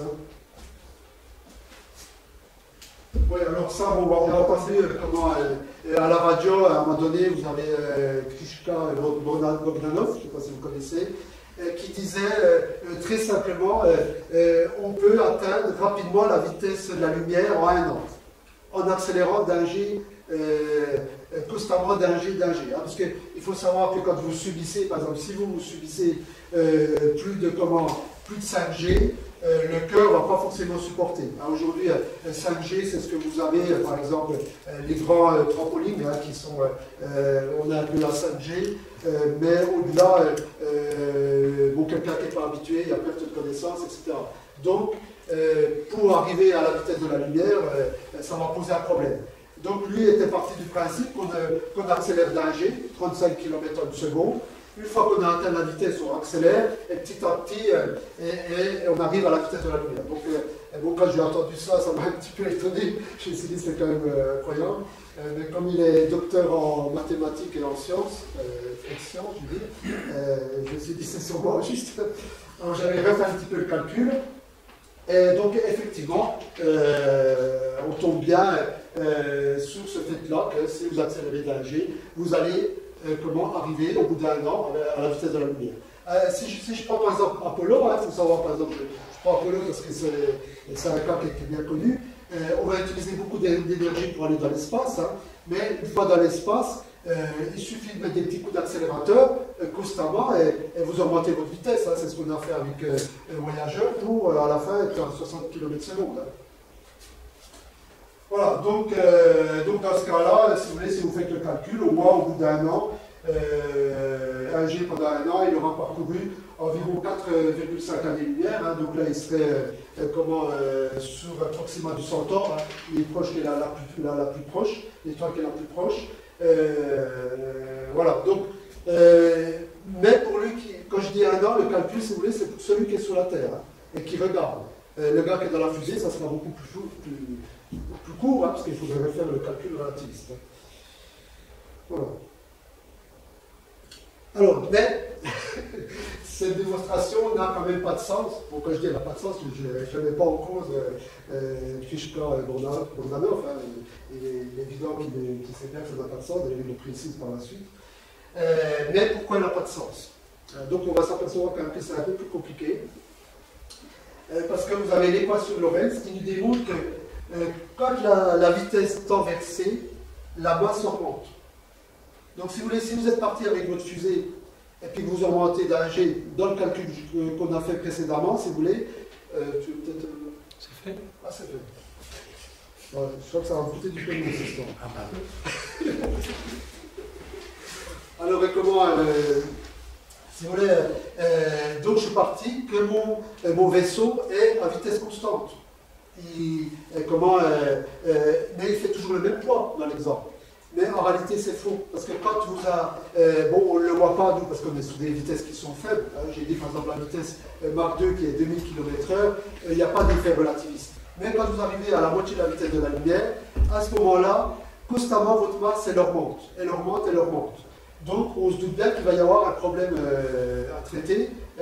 Si au départ, j'espérais accélérer un vaisseau qui faisait 1 tonne, et bien à la fin, il va peut-être plus faire 1 tonne, il va peut-être faire 1000 tonnes, voire plus. Donc là, j'aurai un problème d'énergie. Donc je pense que l'exemple est intéressant parce que souvent, on croit qu'on ne peut pas aller à la vitesse de la lumière, mais en réalité, c'est un problème d'énergie. Ce n'est pas réellement un problème de vitesse. Alors, donc ça, c'est les équations de Lorentz qui nous disaient ça. Hein. Bon, entre guillemets, hein, ça ne concerne pas les photons, parce que les photons peuvent aller à la vitesse de la lumière, tout simplement parce qu'un photon n'a pas de masse. Ah, d'ailleurs, ça rejoint un petit peu ce que je viens de dire. D'ailleurs, ici, si vous voulez, c'est quand même intéressant. On doit décoller la fusée de la Terre. Si vous voulez, quand on voit l'énergie qu'on va devoir utiliser pour faire que cette opération-là, là on voit qu'on a notre navette spatiale, ça c'est un booster qui est rempli de matière pour pouvoir amener de l'énergie. Ici on a le réservoir, je ne sais pas si vous voyez un petit peu le réservoir, et ici on a également un autre booster, on a deux boosters et réservoir. Donc c'est quand même une quantité, on embarque une quantité phénoménale de liquide pour pouvoir booster la fusée en dehors de l'espace. Bon, une fois qu'on sera dans l'espace, on n'aura plus ce problème-là, mais vous voyez que l'énergie, c'est quand même c'est un réel problème. Hein. Alors, donc, bon, bien sûr, là, un cycle quadratique, il est facile de l'accélérer, hein, jusqu'au moment où il atteint la limite C. Hein. Alors, si je prends tout simplement un petit tableau, hein, voilà ce qui se passe. Hein, bon, pour quelque chose qui fait 100 kg ici, on voit que ça augmente, que son poids augmente. Mais quand on arrive ici, le graphe n'est pas très bien, mais ce n'est pas important. On voit que quand on arrive un petit peu ici, qu'on commence à être très près en rouge, c'est la vitesse limite de la vitesse de la lumière. Quand on voit qu'on est très près, vous voyez tout de suite comme ça augmente. Ici, mon poids ça doit être environ 150 kg, s'est transformé en 1600 kg. Donc, on n'utilisera pas la même énergie, c'est comme pour pousser une voiture de 100 kg et puis un camion de 1500 kg. Il ne faut pas la même énergie. Hein. Donc, on a vraiment un problème d'énergie. Donc, bon, ça c'est le rapport avec toujours la même chose. Alors, mais, néanmoins, donc, à partir de là, on pourrait faire le constat, on pourrait dire qu'on ne pourra jamais accélérer à des vitesses comme ça, on va avoir un réel problème, mais on a quand même des solutions intermédiaires. On pourra avoir de l'énergie qui n'utilise pas beaucoup de place, hein. Ça pourrait être par exemple l'énergie nucléaire ou d'autres énergies, mais il y a quelque chose quand même qui est relativement sympa. Si je regarde un bateau à voile, Christophe Colomb, quand il est parti en Amérique, il n'a pas eu besoin d'emmener de l'énergie avec lui, parce que l'énergie, lui, il l'a trouvée sur place grâce aux voiles. Donc, si vous voulez, on peut faire un petit peu la même chose.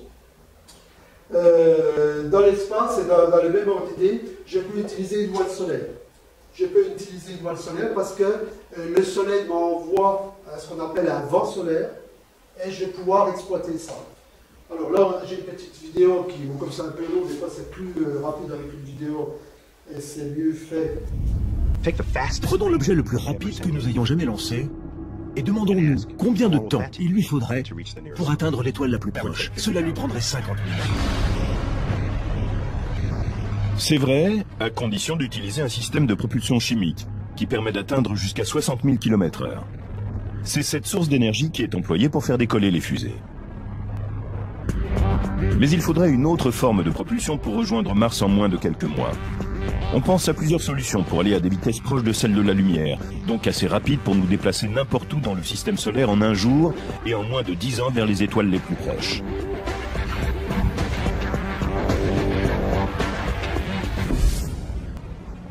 Une de ces théories fait écho à un ancien mode de propulsion terrestre, le vent qui souffle dans les voiles des bateaux. C'est Kepler, le grand astronome, qui nota le premier la possibilité d'utiliser des voiles pour aller dans l'espace extérieur. La lumière qui jaillit du Soleil est semblable aux rafales de vent de l'espace extérieur. Ce vent solaire est ce qui crée la queue d'une comète quand elle s'approche du Soleil. Mais la lumière solaire se disperse dans toutes les directions. Et quand on est à une distance double du Soleil, la puissance de l'astre est divisée par 4. En se faisant aider par la Lune, on pourrait concentrer la lumière dans une direction. Si nous avions une batterie de canons laser sur la Lune, faisant feu tous en même temps sur une voile solaire, nous pourrions la propulser à une vitesse qui équivaudrait sans doute à la moitié de celle de la lumière. Maintenant, les lasers diffusent leur énergie dans l'espace. Par exemple, si nous avons un laser sur Terre et que je le dirige vers la Lune, il ne crée pas juste un point sur la Lune. Son rayon trace une zone d'environ 8 km de large. Ces voiles solaires ou photovoiles seraient immenses. Il y aurait des astronautes qui passeraient peut-être des mois dans l'espace extérieur pour créer une voile de 100 km ou peut-être de 1000 km d'envergure. Il faudrait qu'elle soit assez légère et résistante pour capturer la lumière d'une batterie de rayons laser située sur la Lune. Voilà. Donc, c'est un moyen, en quelque sorte, de régler en partie le problème. Bon, on peut utiliser d'autres systèmes qui prennent nettement moins de place, mais là, utiliser il y a aussi dans l'espace, on trouve de l'hélium. Donc, si on a la possibilité de transformer l'hélium, mais il y en a quelques atomes par mètre cube, donc aujourd'hui, ça ne semble pas vraiment probable. Alors, donc là, oui, on va pouvoir faire une petite expérience parce que ce que vous avez vu, on peut très simplement le réaliser sous forme d'expérience. Donc ça, si vous voulez, c'est une ampoule à vide. Donc cette ampoule, donc à l'intérieur, c'est du vide. Vous avez tout simplement quatre ailettes. Donc on va dire que chacune des ailettes, c'est une voile solaire, tout simplement. Et si j'envoie un rayon laser sur mon ailette, elle devrait pouvoir tourner.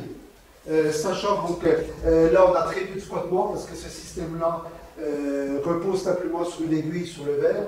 Donc je vous ai emmené cet appareil. Donc on espère que l'expérience va marcher. Voilà à quoi ça ressemble. Donc on voit l'aiguille qui se trouve au milieu et qui tient la partie qui peut tourner sur elle-même. Et donc là, si je prends donc un laser là. Alors, avec le tien, ça ne fonctionne pas parce qu'il n'est pas assez puissant, je pense pas. Donc là, je vais prendre un laser qui est vert, donc qui est plus puissant. Et donc, je vais essayer de à peu près. Voilà.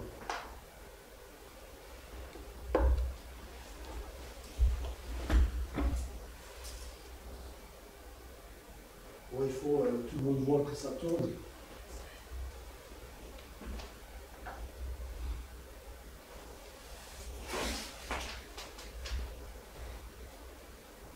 C'est bon, tout le monde a vu que ça se tournait. Donc je fais vraiment tourner le système avec mon laser. Alors maintenant il faut savoir quand même que si je le fais sur ce qui est brillant, ça ne fonctionne pas. Parce qu'on pourrait penser que c'est mes petits photons qui tapent sur la voile solaire. Enfin bon là c'est des plaques en ferraille. Mais tout à l'heure je vous ai dit que les photons n'ont pas de masse. Donc s'il tape sur la voile solaire, normalement il ne doit rien se passer, ce qui est logique. Par contre, en réalité, mes photons, si vous voulez, quand ils arrivent sur la plaque qui est pleine à voir, ça va être très très énergétique parce qu'elle ne renvoie pas la lumière. Et donc c'est une réaction énergétique entre les photons et les électrons de la voile noire. C'est pas des chocs comme si j'envoyais des cailloux. Contrairement à ce que souvent c'est vu un petit peu comme ça. Tu la mets simplement au soleil, le simple fait d'avoir le soleil dessus pour faire tourner les électrons. Ça fonctionne. Ça peut même fonctionner mieux que le laser. Mais bon, je savais que... C'est plus facile. Voilà. Mais le soleil, je savais que ça allait poser un problème. Donc, voilà. Donc, on va voir le gadget.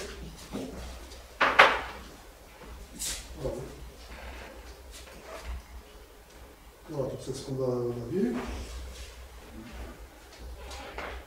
Alors, je dirais, on en a fini pour les déplacements dans le futur. Hein.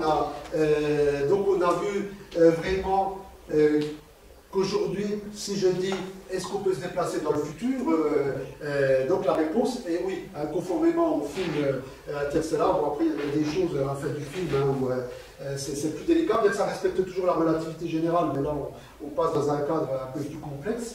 Mais aujourd'hui, à la réponse, peut-on se déplacer dans le futur? On a tous les éléments, hein, on l'a fait en laboratoire, ça marche, on l'a fait avec des muons, hein, donc on a multiplié la vie d'un muon par 30, hein, donc ce qui est quand même un exploit. Donc à cette réponse-là, oui.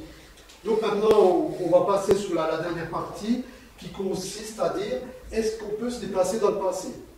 Est-ce que vous pouvez demain aller voir votre grand-père ou pas, ou grand-mère, je ne sais pas. Donc on va essayer de répondre à cette question-là. Alors déjà, pour répondre à cette question-là, on va s'inspirer des tachyons. Les tachyons qui remontent le temps. Alors néanmoins, je précise au préalable, pour les gens qui connaissent un petit peu, souvent ils ont tendance à dire on ne peut pas dépasser la vitesse de la lumière. C'est la théorie de la relativité restreinte, ce qui est juste. Mais quand on dit on ne peut pas dépasser la vitesse de la lumière, d'ailleurs, il n'y a pas très longtemps, il y a quelqu'un qui avait dit qu'on avait dépassé la vitesse de la lumière. Je ne sais pas si vous vous souvenez, ça avait fait un vrai buzz dans la presse. Hein. Bon, après, on s'est aperçu que c'était les appareils qui étaient mal étalonnés. Donc, effectivement, mais Einstein n'a jamais dit que vous ne pouvez pas avoir des particules qui peuvent aller plus vite que la vitesse de la lumière. Hein, si vous voulez, vous avez une vitesse où on a un point limite, mais si vous êtes de l'autre côté, c'est un petit peu comme un mur, si vous êtes de l'autre côté du mur, à ce moment-là, pourquoi pas? Mais simplement, il va y avoir un phénomène, parce que tout à l'heure, quand on a parlé du gars qui était sur la Terre et qui observait le cosmonaute, on a dit s'il avait la possibilité de voir sa montre, il verrait sa montre qui se ralentisserait, qui va ralentir, je veux dire, et arriver quasiment à la vitesse de la lumière, ça va quasiment s'arrêter. Donc, pour le tachyon qui serait de l'autre côté, un tachyon c'est une particule virtuelle, pour le tachyon qui serait de l'autre côté, lui, le temps se déroulerait dans l'autre sens. Si vous voulez, un tachyon, d'ailleurs, il y a même un scientifique qui a imaginé un univers, hein, comment scientifiquement ça fonctionne, hein, contrairement à ce qu'on pense, où vous naissez dans votre tombe, vous vivez et vous terminez dans le ventre de votre maman. La vie se déroule à l'envers et pour eux, ils n'auraient aucun moyen de... c'est pas vraiment étonné du phénomène. Ça serait possible. Donc les tachyons sont des particules donc, qui remontent dans le passé. Alors, si vous voulez, les tachyons, pour le coup, on est sur une particule virtuelle. C'est-à-dire on n'a jamais fait d'essais en laboratoire. Virtuellement, la relativité nous dit qu'elle peut exister. Mais je veux dire, c'est pas contradictoire, mais pour l'instant, ça n'a jamais été observé ou expérimenté. Donc la relativité restreinte n'interdit pas l'existence de particules qui se déplacent toujours plus rapidement que la lumière. Donc, on va avoir une inversion de la flèche du temps. Le temps se déroule toujours dans ce sens-là, et pour un tachyon, le temps va se dérouler dans le sens Voilà. Alors, donc on en arrive à parler à l'inverse, hein, on a parlé dans l'autre sens, et on va parler maintenant des voyages dans le temps. Donc, il ne reste plus très longtemps, on arrive vers la fin. Donc des particules théoriques, hein, voire même hypothétiques, les tachyons sont des particules ou ondes de vitesse supérieure à la lumière et dont la masse est un nombre imaginaire. Hein. Bon, après, c'est vrai que mathématiquement, les nombres imaginaires, c'est ce qu'on appelle aussi les nombres complexes. Donc là, c'est mathématiquement parlant, c'est beaucoup plus délicat à traiter. Alors, maintenant, si vous voulez, si vraiment les tachyons existent, hein, bon, ça va quand même poser des problèmes. Du fait qu'ils vont plus vite que la lumière, ils vont pouvoir transmettre des informations plus rapidement que la lumière. Et donc là, ça va poser par exemple déjà un problème concernant la notion de causalité. Donc tout à l'heure, on avait parlé de causalité, hein, une cause, un effet. Hein, on a vu Si je vois plus l'image, c'est forcément que j'ai fermé, c'est la cause parce que j'ai fermé le portable, ou mon portable est tombé en panne, ce que je ne souhaite pas pour l'instant. Mais dans tous les cas, ça sera une cause qui sera antécédente au fait que je ne vois plus l'écran. Donc ça, si la chose dépasse plus vite que la lumière, on va avoir plein de problèmes de causalité. Donc c'est pour ça que là, les scientifiques, pour ce qui, autant le voyage dans le futur est validé, le voyage dans le passé va poser d'énormes problèmes.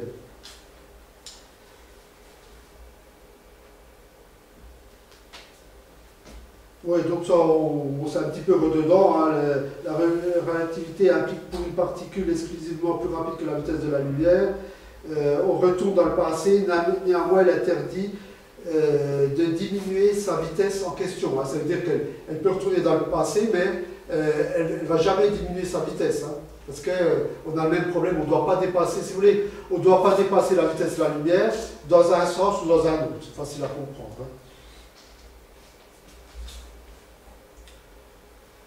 Alors, donc, effectivement, là, pour le coup, on est dans des cas où on peut parler d'a priori hautement improbable. Donc, il faudra abandonner le postulat de causalité. Bon, aujourd'hui, toute la physique repose quand même un petit peu sur ce postulat. Alors, ça devient un petit peu gênant, hein, parce que si on l'abandonne, il va falloir le remplacer par autre chose. On ne sait pas trop quoi. Il faut admettre que le passé existe encore. Bon, ça ne pose pas de problème. Ce qu'on a vu tout à l'heure dans la relativité générale, je vous ai dit, le passé comme le futur existe. Vous vous déplacez, votre ligne de temps se déplace continuellement, mais il existe. Donc là, le point B ne pose pas du tout de problème. Même si ça vous en pose à vous, je pense. Alors, par contre, dès l'instant qu'on remet en cause le postulat de causalité, ça va induire beaucoup de paradoxes. Donc on va traiter les trois paradoxes rapidement. Mais sachant que même là encore, il y a des scientifiques qui nous disent des fois, même quand on a affaire à des paradoxes, la nature se débrouille toujours pour éviter les paradoxes. Donc là j'ai trouvé effectivement un exemple, c'est le cas.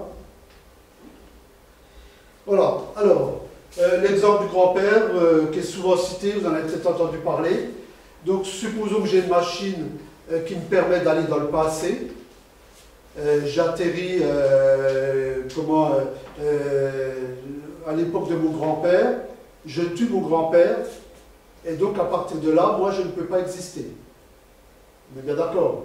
Donc j'ai bien affaire à un paradoxe. Parce que si je ne peux pas exister, comment j'ai pu aller dans le passé et tuer mon grand-père?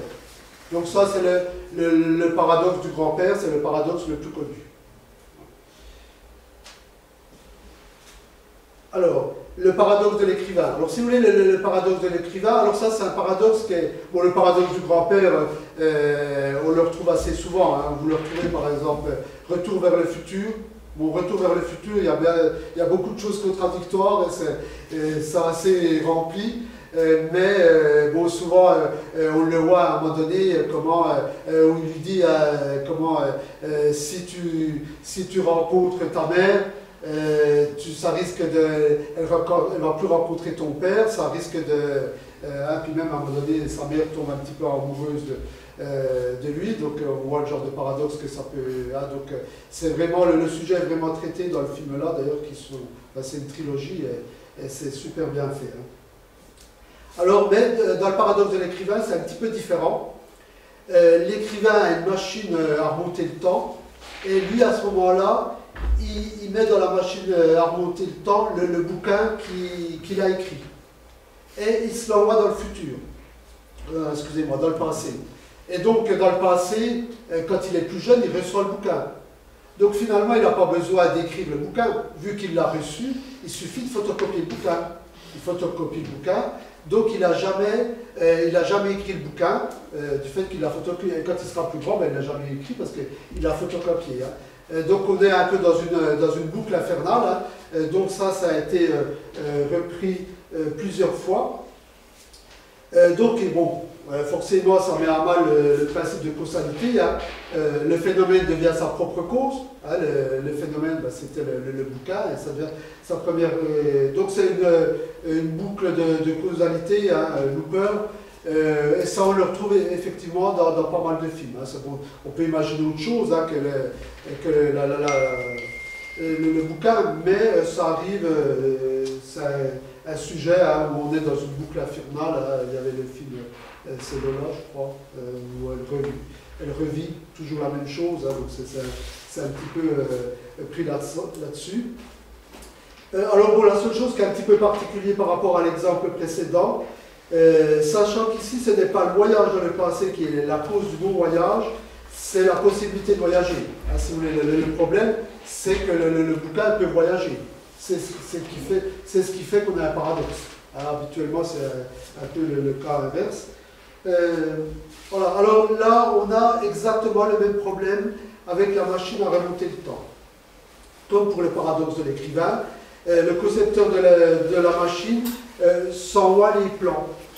Lui, il se dit, ben, comment je m'envoie les plans dans le passé, et donc à ce moment-là, j'aurais plus qu'à fabriquer ma machine. Je suis quitte de me creuser la tête pour la fabriquer, j'ai plus qu'à... voilà. Donc, c'est le même principe. Hein.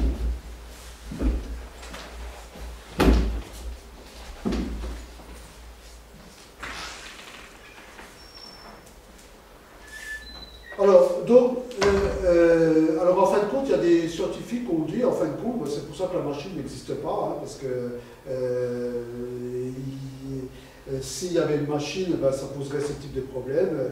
Et donc, il y a quand même d'autres scientifiques qui ont répondu à cette question, simplement sur le fait de dire, la machine existe pour aller dans le passé, mais on ne pourra pas aller dans un passé antécédant la fabrication de la machine. Je m'explique, si aujourd'hui je fabrique une machine, à ce moment-là, dans 100 ans, je pourrais me balader moins 10 ans, moins 20 ans jusqu'à aujourd'hui, mais je ne pourrais pas me balader avant l'invention de la machine. Donc là, on serait sur un cas où la nature se serait vraiment débrouillée pour éviter le paradoxe.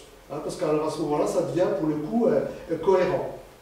Donc c'est bon, c'est pour vous dire un petit peu que ce n'est pas évident, hein, tous ces paradoxes. Alors, Stephen Hawking, je ne sais pas si vous avez déjà entendu parler, hein, c'est un des plus grands astrophysiciens, il a la chaire de Newton en Angleterre. Et lui a suggéré une idée, c'est le fait qu'il n'y a pas de touristes du futur. On devrait, des voyages dans le passé, alors il y a des conditions pour aller dans le passé. Il faut absolument prendre les habits de l'époque, savoir parler de la langue de l'époque. Enfin, il y a des tas de conditions. Et un jour, il y en a un qui part dans le passé, donc avec la fameuse machine.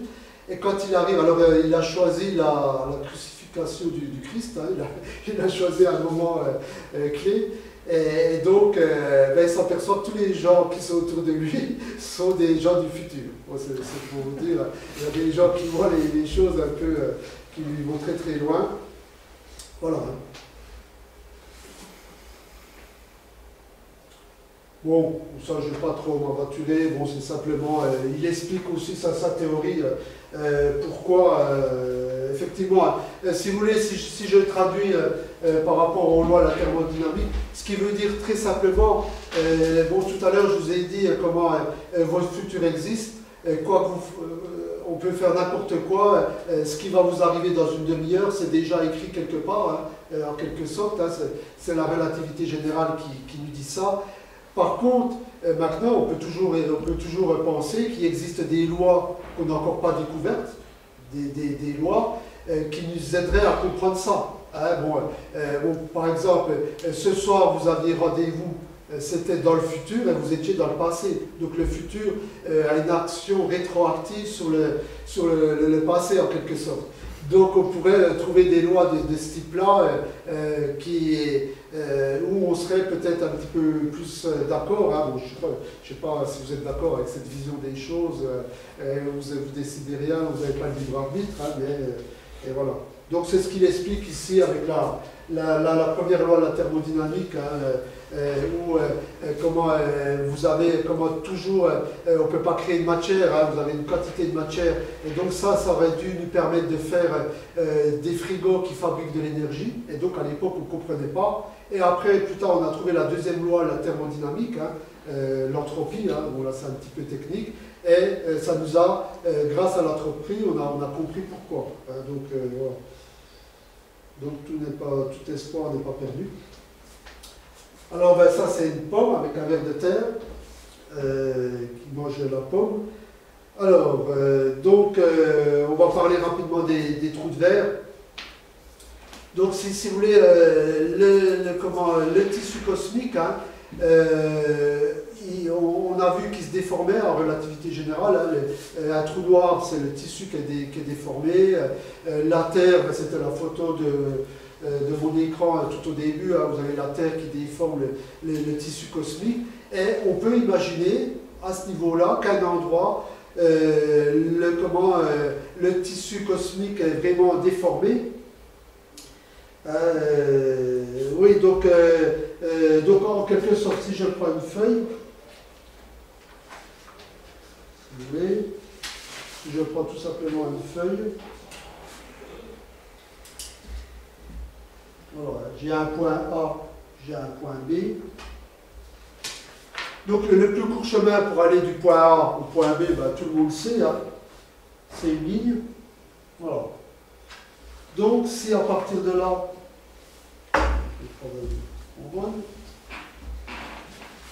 si à partir de là, ben, je fais un trou et que le tissu est déformé, voilà. Donc si vous voulez, j'ai un trou de verre entre les deux. Voilà. Donc le chemin, si vous voulez, il est quasiment instantané pour aller de là à là. Au préalable, il fallait faire, si ça c'est notre soleil, enfin la Terre à proximité du soleil, et là c'est l'étoile de Proxima du Centaure qui se trouve à 15 millions d'années-lumière, il va falloir parcourir tout ce trajet-là. Donc là, on voit par le biais par ce biais-là que ça va être très rapide. Voilà, donc ça c'est quelque chose qui est souvent exploité aussi dans les films de science-fiction. On le retrouve dans Interstellar. Hein, alors là, au niveau de la relativité générale, si vous voulez, la relativité générale nous dit que c'est juste, mais quand même, ça devient très compliqué. Oui, alors si vous voulez, quand vous avez deux trous noirs, hein, donc dans ce cas-là, je les avais présentés ici, hein, vous en avez un ici, un ici, ils vont se rejoindre. Si vous voulez, un trou noir, c'est un effondrement gravitationnel, hein, très profond qui se termine par une singularité. Donc ils vont les deux être rejoints par leur singularité. Hein. Si vous voulez, ça va faire un peu une chose comme ça. Parce que je ne vais pas présenter. Voilà. Voilà. Hein, donc ici, vous avez un trou noir, une singularité. En face, vous avez un autre trou noir, une singularité. Donc vous tombez dans le trou noir et vous ressortez de l'autre côté. Mais si vous voulez, ici ça va être très compliqué parce que quand il va falloir traverser la singularité, vous allez être transformé en spaghetti. Et bon, ça on n'est pas très sûr, mais là au niveau de la relativité, les équations nous disent beaucoup de choses. Hein, donc c'est pas du tout évident. Mais bon, ça reste une idée quand même exploitable malgré tout. Mais comment tu peux sortir d'un trou noir? Eh bien, tu ressors par l'autre, parce que si tu veux, tu as ton trou noir. Comme je suis plié dans l'espace-temps, hein, ça veut dire que là, j'ai un trou noir qui se trouve à proximité du Soleil, et puis là, j'ai un autre trou noir qui se trouve à proximité de l'étoile de Proxima du Centaure. Et comme l'espace-temps, il a cette forme-là, les deux, ils se rejoignent par la singularité. Voilà. Donc, alors ici, au niveau de la photo, effectivement, on voit bien le trou noir, hein, et ici, on voit bien qu'on ressort de l'autre côté. Hein. Voilà. Bah, d'ailleurs, l'exemple, hein, c'était bien le Soleil et puis Alpha du Centaure. Alors, la spécification, hein. Bon, là, il y a beaucoup de gens qui disent, effectivement, quand il n'y a aucune possibilité de passer la singularité. Il y en a beaucoup de gens qui partent là-dessus. Alors, bon, ça c'est la dernière chose, bon, j'en parle quand même. La cryogénie, hein, c'est pour une méthode pour aller dans le futur, hein, qui consiste à se faire congeler. Hein, bon, ça on retrouve dans énormément de films. Hein, l'Odyssée de l'espace 2001, hein, par exemple. On le retrouve aussi un peu dans Interstellar, parce qu'à un moment donné, ils ont ce choix-là. Comment donc de se faire congeler pendant 10 ans. Hein, et donc, au moment où vous réveillez, c'est comme vous êtes au moment où vous êtes parti.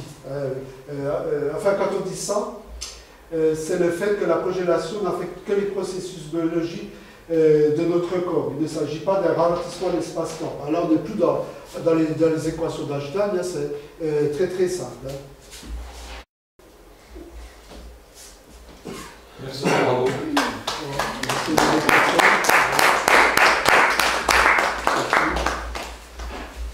On peut continuer avec s'il y a des questions. De filmer. Voilà, donc moi j'espère que ça vous a plu. Bon, donc maintenant, si vous voyez un film de science-fiction, il y a peut-être des choses qui vous serviront. Dessus. Si, la question de retour vers le futur, qu'est-ce qui t'empêche de partir dans les temps préhistoriques? Quand tu parlais de tout à l'heure que l'objet ne pouvait pas aller plus loin que sa date de fabrication. Oui. Parce que tu as envoyé les plans, si tu vas encore plus loin, tu peux toujours envoyer les plans de Cro-Magnon, voilà, mais si tu veux, dans la théorie, bon, là, si tu fais ça, tu vas tomber sur les problèmes de causalité et tout ça, et tu vas être pas mal en contradiction avec la science. Bon, on peut tout imaginer, hein. Maintenant, par exemple, tu peux très bien avoir un gars qui imagine un film de science-fiction sur des choses complètement aberrantes qui ne collent pas du tout, mais qui colleront peut-être plus tard avec des lois qu'on va découvrir. Hein. Aujourd'hui, il y a beaucoup de choses, on croit que la science, c'est le summum, mais en science, il y a beaucoup de problèmes. Hein. Mais dans l'état actuel des choses, si tu fais une machine, si tu peux l'envoyer à l'homme de Cro-Magnon, à ce moment-là, ça pose le problème de la causalité. Donc ça, pour beaucoup de gens, on va dire c'est faux. Ça ne peut pas fonctionner à cause de la causalité. Hein, du fait que déjà, si tu tues un homme de Cro-Magnon, je veux dire, lui, il est le début d'une chaîne incroyable. Hein, c'est ce qu'on avait vu avec Darwin quand on avait fait la... donc ça veut dire que tous les gens, de l'instant que tu vas tuer, c'est un homme de Cro-Magnon, tous les gens qui ont existé par rapport à lui, hein, toute sa famille va disparaître instantanément. Hein, donc on voit que ça ne fonctionne pas qu'à cause dans ton échelle de temps, mais si tu prends les univers parallèles. Ah ben oui, mais l'univers parallèle... l'univers parallèle, là j'en ai pas parlé parce que les univers parallèles, on peut tout... Si tu fais n'importe quoi, ça fonctionne avec les univers parallèles. Parce que scientifiquement, il n'y a aucun élément. Donc tout fonctionne. Je ne vais pas dire que c'est faux, hein, mais je veux dire que tu n'as aucune expérience. Bon, les scientifiques nous parlent. C'est vrai que pour le coup, ils ne sont pas tout à fait honnêtes, parce que souvent ils nous présentent ça comme une théorie scientifique. Hein, mais à ce moment-là, l'astrologie, c'est plus scientifique que les univers parallèles. Parce que l'astrologie, tu pourras encore faire des comptes rendus de bases de données, des choses qui sont récurrentes. Et l'univers parallèle, tu peux dire tout ce que tu veux, tout est bon. Hein. Il n'y a rien de faux. Alors ça, voilà, ça pose un peu un problème à ce niveau-là. Parce que c'est... Bon, les univers parallèles, c'est venu avec comment, la théorie d'Everest, hein, qui au départ, je ne sais pas si vous connaissez l'histoire du chat mort et vivant. On enferme un chat dans une boîte, et donc il a 50% de chance, on l'enferme et on met comme un élément radioactif. On a calculé, parce que la mécanique quantique, c'est essentiellement des statistiques, et on a calculé que comment l'élément radioactif a 50% de chance de devenir radioactif ou pas. Donc auquel cas, s'il devient radioactif, il va casser une fiole de poison, enfin ça va déclencher un marteau qui casse la fiole, et le chat va mourir. Mais comme on s'est basé essentiellement sur les statistiques, donc il a 50% d'être vivant ou 50% d'être mort. Donc ça, au niveau des statistiques, au niveau de la mécanique quantique, on sait que ça marche. Le chat, il est dans un état qu'on appelle un état superposé, il est ni mort ni vivant. Voilà, et au moment, si toi tu regardes dans la boîte, à ce moment-là, il va devenir mort ou vivant. Voilà, c'est les équations de Schrödinger qui font que le paquet d'ondes va se matérialiser, et à ce moment-là, il va devenir mort ou vivant. Donc voilà, ça c'est la théorie. Alors pour expliquer ce phénomène-là, bon, c'est très difficile de l'expliquer. Hein. Donc on a parlé des univers parallèles. Parce que, dans Everest, la théorie nous dit que quand il y a une prise de décision en mécanique quantique, comme l'histoire du chat vivant, à ce moment-là, tu as deux mondes qui se créent. Tu en as un qui se crée où le chat est mort, et tu as un autre monde qui se crée où il est vivant. Ça continue dans un monde parallèle. Et donc le chat restera vivant et il ne saura pas qu'il y a un autre monde parallèle où il n'a pas accès, où il est mort parfois. Donc c'est ça, donc les univers parallèles nous donnent l'explication du chat de Schrödinger. Par contre, si par rapport à ça, parce qu'avec le chat de Schrödinger ça semble sympa, mais si tu t'intéresses à la théorie et que tu commences à fouiller un peu, ça veut dire qu'à chaque instant, tu as des choix, et à chaque fois il y a des univers parallèles qui se créent. Bon là, moi j'ai le choix de prendre mon stylo ou pas le prendre, le choix de m'arrêter et de continuer. Et tu peux encore continuer jusqu'au niveau des atomes, et tous les atomes qui nous composent ont à chaque fois des choix d'être superposés ou pas. Donc ça veut dire que tu fabriques des mondes parallèles comme ça en quantité constamment. Donc il y a une autre théorie, c'est la théorie du rasoir d'Occam, qui dit la nature s'arrange toujours pour faire les choses au mieux, pour être optimisée. Si tu prends un arbre, il a ses feuilles qui sont dirigées vers le soleil. Aujourd'hui, si on devait le faire avec un ordinateur, on ne sait même pas optimiser les feuilles comme l'arbre. On n'arriverait même pas à faire des calculs. Bon, si lui il arrive à capter 70% de la lumière du soleil pour les feuilles, on a beau faire le calcul qu'on veut, on n'arrivera jamais à 70%, tellement c'est compliqué. Donc la nature, elle a choisi vraiment le choix le plus optimum possible. Alors, de créer des univers parallèles constamment comme ça qui ne servent à rien, dans la nature, c'est pour ça que moi j'y crois pas trop, j'ai jamais vu de phénomènes comme ça. Hein. Tu calcules les rivières qui rejoignent la mer, c'est pareil, c'est optimisé. Hein. La nature, tu as toujours la lumière qui traverse un corps est optimisée.